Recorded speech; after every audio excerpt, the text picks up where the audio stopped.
Hello, welcome to another episode of History in the Dark. I am your host, Darkness the Curse, and before we begin, as always, thank you so much to my generous patrons, my British Rail critics, and of course my underwater train finders, who again are relevant all of a sudden. You are the reason why this content remains. We all live in an underwater train. Underwater train.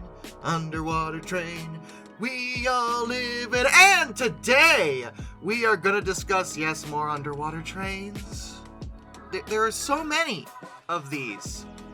And I was approached by a follower of mine who mentioned to me that there is a rumor of a locomotive in Lake Winnipesaukee, which is in New Hampshire. Aha! Knocking yet another state off my list. And I did some investigation of my own. And the answer is, it seems to be at this point, no, there is no locomotive in Lake Winnipesaukee. But there is a rail car, at least one, maybe two. And I know where they probably came from. This is the story of the boxcars of Lake Winnipesaukee. Lake Winnipesaukee, which I looked up the pronunciation too, so no one better correct me about this, because that's how it's apparently supposed to be said. Don't you dare say a word about it. Is the largest lake in the U.S. state of New Hampshire. It's located in the lakes region at the foothills of the White Mountains. It's about 21 miles, 34 kilometers long, and 1 to 9 miles wide, depending. It's a lake, so the shape isn't exactly regular. But it covers about 69 square miles, 179 kilometers squared.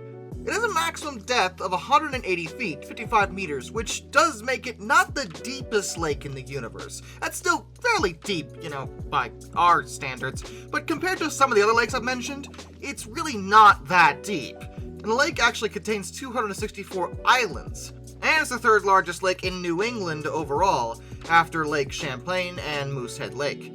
The area has been a popular tourist attraction for more than a century, and if you live in New Hampshire, you may have gone to the lake at some point just as a leisure activity. It's large, the waters are calm, and diving is a popular sport on the lake as well, which is why there exist some spots and some interesting finds underneath the lake that divers have located over the years, including the remains of a boxcar, like a train boxcar, just chillin'. How did that get there? Well, the location is just off the shore from the Weirs, which is an area within the northern part of the city of Locania in Belknap County, New Hampshire. That's on the southern shore of the lake.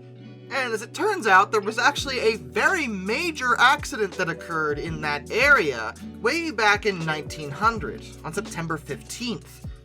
It happened just above the area called the Weirs, and the disaster was considered the worst freight wreck that had ever happened on the White Mountain Division of the Boston Main Railroad, at least at that point. 2 men were killed, 4 others were seriously injured in a head-on collision that took place in the middle of the night.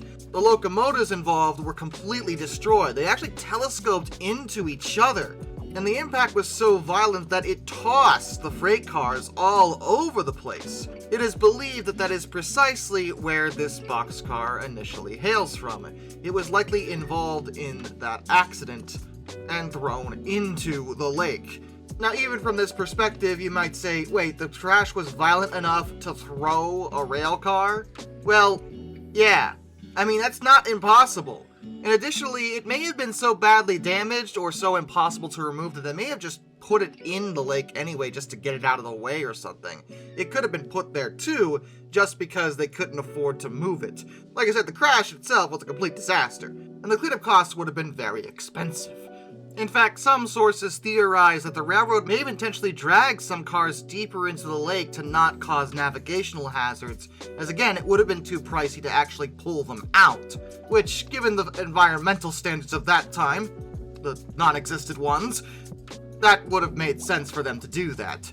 In the sources I found, there seems to be some debate over exactly where the rail cars are, And how many of them there are exactly? There's apparently several deeper in the lake at about 90 feet, but there's one boxcar that sits on its own at about 50 feet. So I can't even tell you for sure how many are even in the lake, but I do have pictures of at least one that sits at about 50 feet.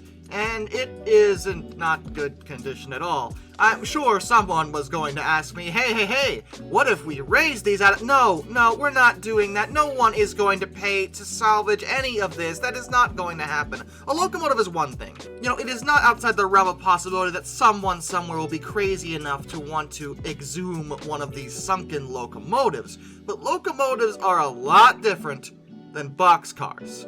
Boxcars are... well, they're just that.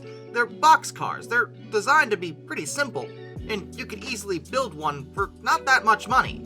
We still use boxcars today, actually. They're a bit of a different size, and yeah, they don't have as much historical value based off the practices of the time that these boxcars would have been in use. But my point is, we still have boxcars. Like, this isn't exactly a big draw, Hey, everyone, come to my Heritage Railroad. We have one boxcar. That's not going to happen. I would not be in business very long. Also, this thing is in terrible condition. It is almost literally just the frame at this point, which leads me to 100% believe, without question, I refuse any and all other arguments that this boxcar almost certainly would have been made of wood primarily, given the time frame it would have been in use and the fact that, well, it's just the frame. The wood disintegrated, and it does that over the years, leaving the bare metal frame only remaining. Getting it out of there would still be pretty expensive, and for what? It's just the frame of a boxcar. There's really nothing there that's that unique, or worth putting on display in any way. If it was one of the damaged locomotives, like they had thrown both the telescope locomotives in there, I might say that might be worth a look, but even then they would be in terrible condition because head-on collision, and this is just a boxcar. It's hard to say with the other ones, but I just can't fathom anybody taking railroad cars out of the lake, given how expensive that would be to do, and for really no benefit. Railroad cars, unfortunately, just don't have the same draw as the actual locomotives.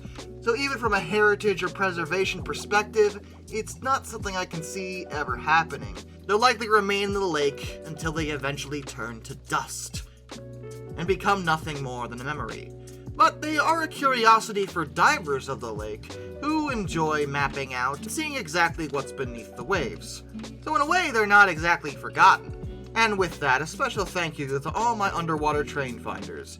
Some do 267, Orange Glass, Royal Hudson 2860, Benjamin Owens, Panzer Kitsune 131-232, Mr. Black Rose, Josh Johnson, Middle for Life Guy, Anzac 81, Arthur Roy, DM Trouble Typhoon, Tommy Rossini, Lord Captain Von Thrust III, Joshua Long, Brian, Jack Carson's Railroad Videos, Hayden DeGrow, Master of None, Dr. Racer 78, Ohio Trucker 1, Lord Hoth 444, Alaric Jaspers, The Baxter, That Guy with a Beard, NG5, Mark Holding, Mercenary Revy, and Lock Kraken. Till next time, this is Darkness, and I bid you all a fond farewell.